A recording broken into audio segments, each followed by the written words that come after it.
अनंत चतुर्दशीला कोल्हापूर जिल्ह्यातील 1025 ग्रामपंचायत हद्दीत सुमारे 2418 सार्वजनिक तरुण मंडळांच्या गणेश मूर्ती संकलित करण्यात आल्या। नदी तलावांचं प्रदूषण रोखण्यासाठी गणेशोत्सव मंडळांनी पर्यावरणपूरक पद्धतीनं गणेश मूर्ती विसर्जन करावं असं आवाहन कोल्हापूर जिल्हा परिषदेनं केलं होतं।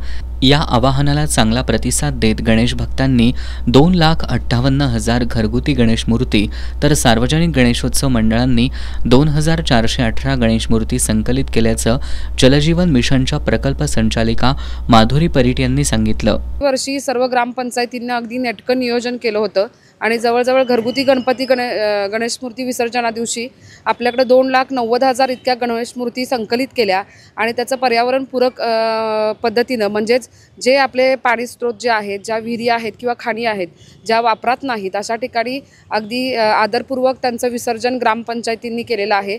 त्याचबरोबर 535 टन इतक्या मोठ्या प्रमाणावरती निर्माल्य आपण संकलित केलेलं आहे।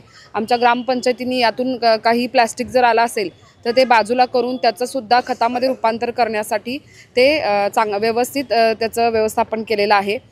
काल अनंत चतुर्थी दिवशी सुद्धा सार्वजनिक गणेश मंडळ जी आहेत तर त्यांच्यातल्या सुद्धा 2,418 मूर्त्या आपल्याकडे प्राप्त झाल्या होत्या आणि त्याचं सुद्धा आपण योग्य पद्धतीने व्यवस्थापन आणि पर्यावरणपूरक विसर्जन करू शकलो।